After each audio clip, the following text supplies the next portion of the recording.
Hi friends, ನನ್ನ ಅಡುಗೆ ಮನೆಗೆ ನಿಮಗೆಲ್ಲ ಸ್ವಾಗತ. ಬನ್ನಿ, ಇವತ್ತು ನಿಮಗೆ ಬಿಸಿ ಬಿಸಿಯಾದ ರುಚಿಯಾದ ಆರೋಗ್ಯಕರವಾದ ರೊಟ್ಟಿ ಮಾಡ್ಕೊಡ್ತೀನಿ. ತಿನ್ನೇವ್ರಂತೆ. ಅವ್ನು ಯಾವನ ತಲೆಕೆಟ್ಟವನು ಕಮೆಂಟ್ ಹಾಕೋ ನನಗೆ, ಯಾವ ರೊಟ್ಟಿನೂ ಏನಿಲ್ಲ, ದೋಸೆ ಹಿಟ್ಟು ತೊಗೊಂಡು ಬಳಿತಿ ಅಷ್ಟೇ ಹಂಚ ಮೇಲೆ ಅಂತ. ಅದಕ್ಕೆ ಹಿಟ್ಟನ್ನೇ ನಿಮ್ಮ ಮುಂದೆ ರೆಡಿ ಮಾಡಿ ಬಳಿಯೋಣ ಅಂತ ಬಂದಿದ್ದೀನಿ. ನಾವೇನು ಮಾಡ್ತೀವಿ ಅಂತ ನಮಗೆ ಗೊತ್ತಿರುತ್ತೆ. ಏನು ಮಾಡೋದು, ಕೆಲವ್ರಿಗೂ ಅರ್ಥ ಆಗುತ್ತೆ, ನೋಡೋರಿಗೆ, ಕಷ್ಟಪಟ್ಟು ಜೀವನ ಮಾಡೋರಿಗೆ. ಯಾರೋ ತಂದಾಗಿದ್ನ ತಿನ್ಕೊಂಡು ಬಿದ್ದಿರ್ತವಲ್ಲ, ಆ ಬರ್ಗೆಟ್ಟವು ಅವು ಮಾತ್ರ ಕಮೆಂಟ್ ಮಾಡಬೇಕು ಅಂತ ಕಾಯ್ಕೊಂಡು ಕುಂತಿರ್ತವೆ. ನೋಡಿ, ಹಂಚು ಕಾಯಕ್ಕೆ ಇಟ್ಟಿದ್ದೀನಿ. ಮೇನ್ ರೊಟ್ಟಿ ಮಾಡಬೇಕು ಅಂದರೆ ಹಂಚು ಚೆನ್ನಾಗಿ ಕಾಯಬೇಕು.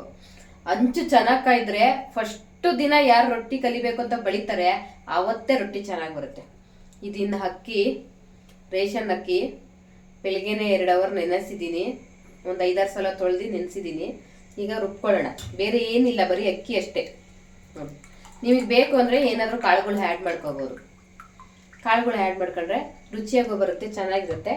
ಬಟ್ ನನ್ನ ಮಗ ಆ ಥರ ಎಲ್ಲ ಕಾಳೆಲ್ಲ ಹಾಕಿದ್ರೆ, ತರಕಾರಿ ಎಲ್ಲ ಹಾಕಿದ್ರೆ ತಿನ್ನಲ್ಲ. ಅವನಿಗೆ ಬರೀ ರೊಟ್ಟಿ ಬೇಕು, ಪ್ಲೇನ್ ರೊಟ್ಟಿ ಇರಬೇಕು. ಮತ್ತು ಸೊಪ್ಪಿನ ಸಾರು, ಸೊಪ್ಪಿನ ಪಲ್ಯ ಆದರೆ ಮಾತ್ರ ತಿನ್ನೋದು.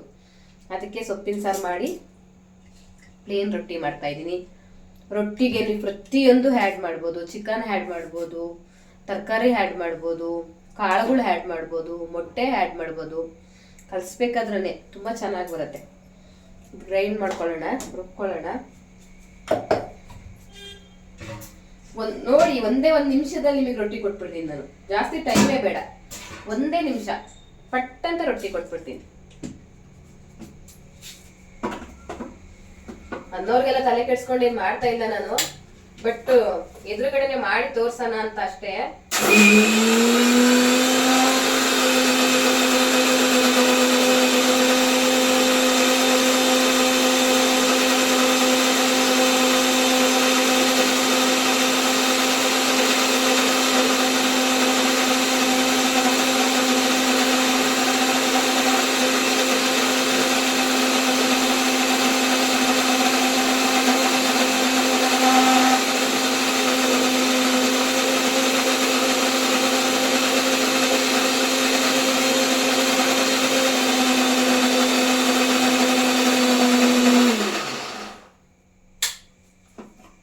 ಅಂತಲ್ಲ, ಏನ್ ರೊಟ್ಟಿನಾಗ್ಲಿ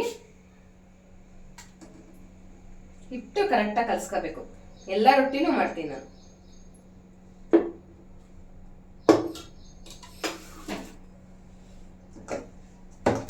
ನೋಡಿ, ಬರೀ ಅಕ್ಕಿ ನೆನೆಸಿರೋದು ರುಬ್ಕೊಂಡಿದ್ದೀನ. ಇದಕ್ಕೆ ಸ್ವಲ್ಪ ರಾಗಿ ಹಿಟ್ಟು ಜಲ್ದಿ ಹಿಡಿದು ಮಡಗಿದ್ದೀನಿ.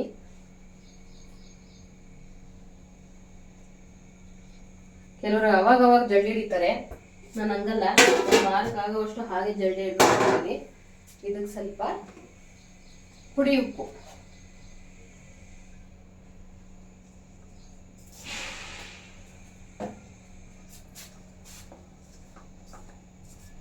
ಇದನ್ನ ಚೆನ್ನಾಗಿ ಕಲಿಸ್ಕೋಬೇಕು.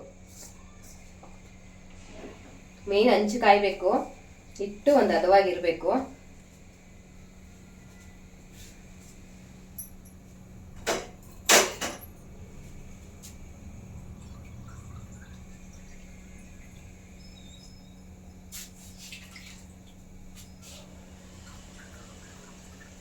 ನಮ್ದೇನು ಅಫಿಷಿಯಲ್ಸ್ ಮನೆಯಲ್ಲ, ಅಫಿಷಿಯಲ್ಸ್ ಆಗಿ ತೋರ್ಸಕ್ ನಿಮಗೆ. ನಾವು ನಿಮ್ಮಂಗೆ ಬಡವರು, ಆರ್ಡಿನರಿ ಮನುಷ್ಯರು. ಅದರಲ್ಲೆಲ್ಲ ತೋರಿಸೋರಲ್ಲ, ಗಿಮಿಕ್ಕು, ಮ್ಯಾಜಿಕ್ಕು ಎಲ್ಲ ಮಾಡಿ ಎಡಿಟ್, ಅದೆಲ್ಲ ಏನು ಬರಲ್ಲ.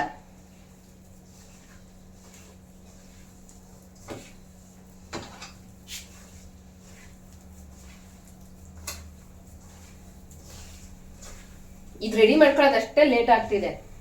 ಇದು ಹಿಟ್ಟು ರೆಡಿಯಾಗಿ ಹೆಂಚ್ಕಾಯ್ತು ಅಂದ್ರೆ 1 ನಿಮಿಷಕ್ಕೆ ಬೇಕಾದ್ರೆ 2 ರೊಟ್ಟಿ ಕೊಡ್ತೀನಿ ನಾನು. 1 ನಿಮಿಷಕ್ಕೆ 2 ರೊಟ್ಟಿ. ನೋಡಿ, ಕಾಣಿಸ್ತೈತ ನಿಮಗೆ? ನಾನು ಸ್ಟೀಲ್ ಪಾತ್ರೆಗಳು ಜಾಸ್ತಿ ಯೂಸ್ ಮಾಡಲ್ಲ, ಸಿಲ್ವರ್ ಪಾತ್ರೆ ಯೂಸ್ ಮಾಡೋದು. ಬಟ್ ಇದನ್ನು ಯೂಸ್ ಮಾಡಬಾರ್ದು. ಲೈನ್ ಮಾಡ್ತೀವಿ, ಮಿಡ್ಲ್ ಕ್ಲಾಸ್ ಲೈನ್.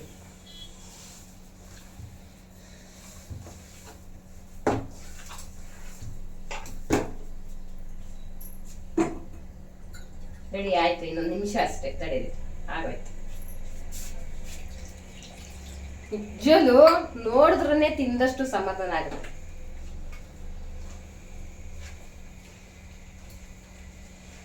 ಅಡುಗೆ ಮನೇಲಿ ಸ್ಟವ್ ಹಚ್ಚೋದ್ಕಿಂತ ಮುಂಚೆ ಕೈ ಎರಡನ್ನೂ ಸೋಪ್ ಹಾಕಿ ನೀಟಾಗಿ ತೊಳೆದೇ ಅಡುಗೆ ಮನೆಗೆ ಬರಬೇಕು. ನಾನು ಹಾಗೆ ಮಾಡಿರೋದು, ಕೈ ಕಾಲು ಎಲ್ಲ ತೊಳೆದು ಮುಖ ಎಲ್ಲ ತೊಳೆದು ಅಡುಗೆ ಮನೆಗೆ ಬಂದಿದ್ದೀನಿ. ಬಟ್ ನಾನು ಜಾಸ್ತಿ ಕ್ರೀಮ್ಗಳು ಯೂಸ್ ಮಾಡಲ್ಲ. ಆಮೇಲೆ ವಿಡಿಯೋದಲ್ಲಿ ಫಿಲ್ಟ್ರ್ ಹಾಕೋಕ್ಕಾಗಲ್ಲ, ರೀಲ್ಸಲ್ಲಾದರೆ ಫಿಲ್ಟ್ರ್ ಹಾಕ್ಬಿಡ್ತೀನಿ, ವಿಡಿಯೋದಲ್ಲಿ ಫಿಲ್ಟ್ರ್ ಹಾಕೋಕ್ಕೆ ಬರಲ್ಲ. ಅದರಿಂದ ಅದು ಲೈವ್ ವಿಡಿಯೋ ಅಲ್ವಾ, ಮತ್ತು ಅದಕ್ಕೂ ಒಂದೊಂದು ಕಮೆಂಟ್ ಆಗ್ತಾರೆ. ಅಮ್ಮ ಹೇಳ್ಕೊಟ್ಟಿರೋದೇ ಅದು ನಮಗೆ. ಅಡುಗೆ ಮನೇಲಿ ಅಡುಗೆ ಮಾಡ್ತಿದ್ರು ಪರವಾಗಿಲ್ಲ, ಹೆಣ್ಮಕ್ಳು ಅಡುಗೆ ಮನೆಗೆ ಹೋದ ಮುಂಚೆ ಕಾಲು ಕೈ ಮುಖ ಎಲ್ಲ ತೊಳೆದಿನೇ ಒಳಗೋಗ್ಬೇಕು ಅಂತ. ಹಸಿಟ್ಟು ರೆಡಿ ಆಯ್ತು. ಇದು ದೋಸೆ ಇಟ್ಟಾ ಹೇಳಿ, ದೋಸೆ ಇಟ್ಟ ಹೇಳಿ, ಹಾಕೋಣ ರೊಟ್ಟಿ. ಒಂದೇ ನಿಮಿಷ ಬೇಕಾದ್ರೆ ಟೈಮ್ ನೋಡಿ, 1 ನಿಮಿಷಕ್ಕೆ ರೊಟ್ಟಿ ಕೊಡ್ತೀನಿ ಇವಾಗ. ಪಾತ್ರೆ ಜೋಡಿಸ್ಕೋಬೇಕು, ನಾನು ಜೋಡಿಸ್ಕೋಬೇಕ.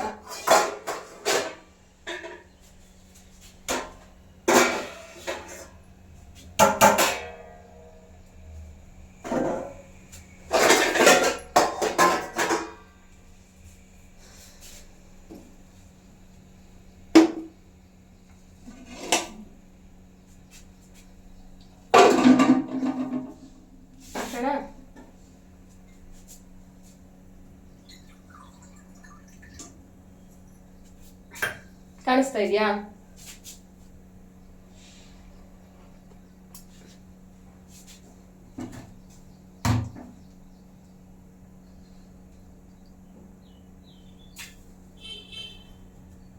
ನಾವು ನೀರು ಹಾಕಿದ್ರೆ ಅದು ಕುತ್ಕೋಬಾರ್ದು. ನಾನು ಹಸಿಟ್ಟು ಕೈಯಲ್ಲಿ ಹಾಕಿಟ್ಕೊಂತೈತೆ, ಫುಲ್ ಅದ್ರ ತುಂಬ ಓಡಾಡ್ಬೇಕು. ಒಂಚೂರು ಹಾಕ್ತೀನಿ ನೋಡು, ಇದು ಮೇನ್ ಪಾಯಿಂಟ್. ಹಂಚು ಕಾಯ್ದೈತೋ ಇಲ್ವ ಅಂತ ನೋಡೋಕೆ.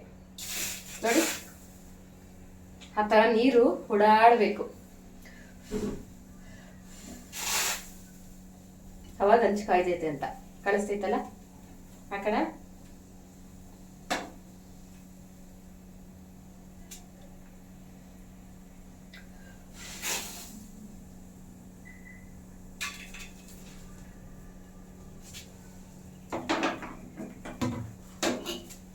ಅಡುಗೆ ಮನೆ ತುಂಬ ಚಿಕ್ಕದು, ಏನು ಅನ್ಕೊಂಬೇಡಿ.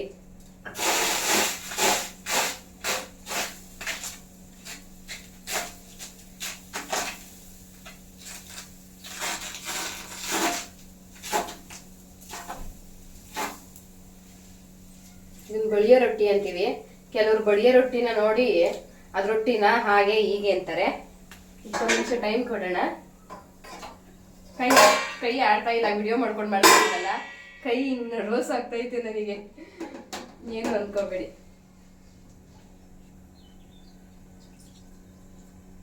ಕೈ ನರ್ವಸ್ ಆಗ್ತಾ ಇದೆ.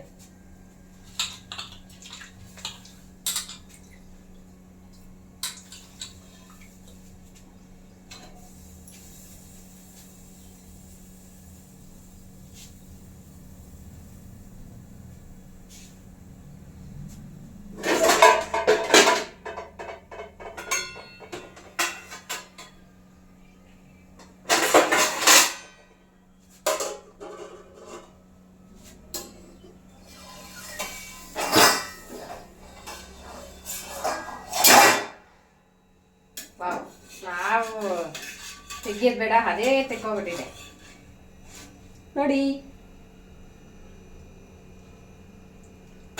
ಅದಿದೇನು ಕಾಣಿಸ್ತಾ ಇದೆ ಅಂದ್ರೆ ರೊಟ್ಟಿ ಹಸಿಟ್ಟು ಸ್ವಲ್ಪ ಕಮ್ಮಿ ಆಗಿದೆ, ಅದಕ್ಕೆ ಆ ತರ ಕಾಣಿಸ್ತಾ ಇದೆ. ಯಾರ್ಯಾರಿಗೆ ಬೇಕು ಬನ್ನಿ ಬನ್ನಿ. ಯಾರಪ್ಪ ಕಮೆಂಟ್ ಮಾಡಿದೋನು ದೋಸೆ ಹಿಟ್ಟಲ್ಲಿ ದೋಸೆ ಒಯ್ದ್ಬಿಟ್ಟು ರೊಟ್ಟಿ ರೊಟ್ಟಿ ಅಂತ ಹೇಳ್ತಿ ಅಂತ. ಸರಿಯಾಗಿ ಸ್ವಲ್ಪ ಕಣ್ಬಿಟ್ಟು ನೋಡ್ಕೊಂಬಿಡಪ್ಪ. ಇನ್ನೊಂದು ಹಾಕ್ತೀನಿ ತಡೀರಿ.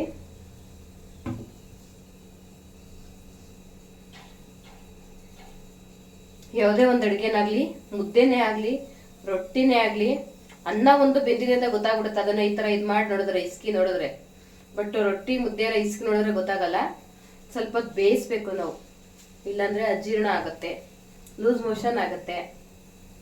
ಅದರಿಂದ ಜಾಸ್ತಿ ಹೊತ್ತು ಸ್ವಲ್ಪ ಬೇಯಿಸ್ಕೋಬೇಕು. ಅದೆಷ್ಟು ಬೆಂದ್ರು ಏನೂ ಆಗಲ್ಲ. ಮುದ್ದೆನೆ ನೋಡಿ, ಸಾಂಬಾರು ಜಾಸ್ತಿ ಬೆಂದ್ರೆ ತಳ ಹಿಡಿಯುತ್ತೆ, ಗಟ್ಟಿ ಆಗುತ್ತೆ ಅಂತಾರೆ, ಅನ್ನನೂ ಸೀದೋಗುತ್ತೆ ಅಂತಾರೆ. ಬಟ್ ಮುದ್ದೆ ರೊಟ್ಟಿ ನೀವು ಎಷ್ಟೇ ಬೇಯಿಸಿ ಅದು ಇನ್ನೂ ಗಮ್ ಅಂತತೆ ಟೇಸ್ಟ್ ಆಗುತ್ತೆ ಹೊರತು ರೋಸ್ಟ್ ಆಗಲ್ಲ.